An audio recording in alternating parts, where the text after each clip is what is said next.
Hey, what's going on, scholars? It's your professor here, Enlightened and Enlisted. What is the best choice for a gold vehicle order? It's a tough choice for players because, let's be honest, you only get one every 75 days, and no one wants to waste it. Well, thanks to Darkflow, I was able to get every gold vehicle order from this battle pass. I tested each of them out in game, and I wanted to share that knowledge with you guys. Before we get started in today's video, I wanted to thank everyone that has supported the channel, and if you're new here, if you like today's video, please consider hitting that like and subscribe button. Alright, so for this battle pass, we have the following choices: the Panzer IIIJ and the Grant in Tunisia, the A20G and the BF-110G2 in Normandy. In Berlin, we have the ME-410 and the Yak-3. The OG campaign, Moscow, has the T-60 and the Panzer IV-E. For me to make this choice, I looked at several different things. One, I wanted to see how early you could get this vehicle just by unlocking it in the tech tree. Secondly, I wanted to look at how effective it was against the enemy team. Third, I wanted to see if it would help you grind faster out in your campaign. And finally, did it look cool? Because if you don't look cool, what is the point?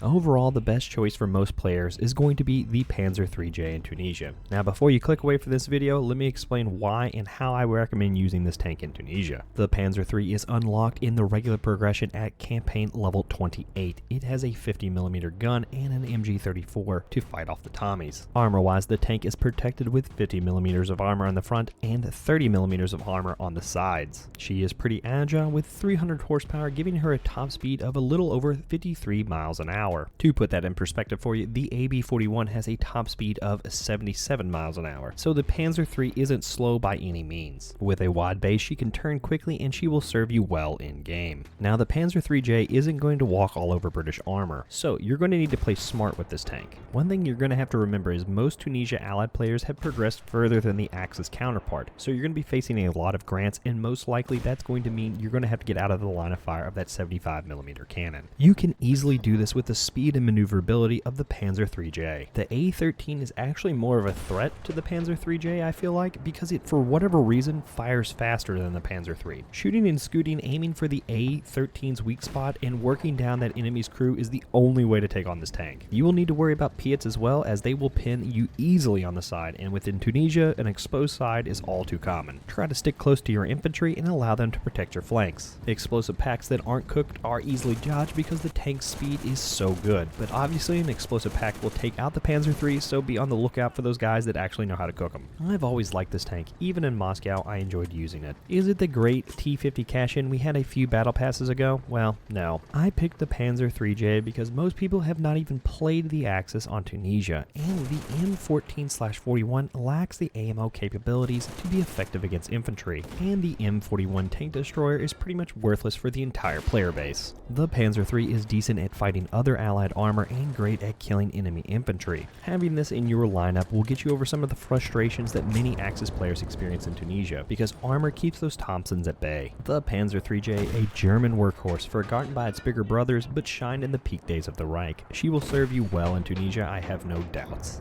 What do you guys think? Do you agree or disagree with my choice? Let me know down in the comments below, and while you're down there, be sure to hit that like and subscribe button. I hope you guys all have a Merry Christmas and a Happy Holidays, and remember, hit those books and hit those bottles. Cheers.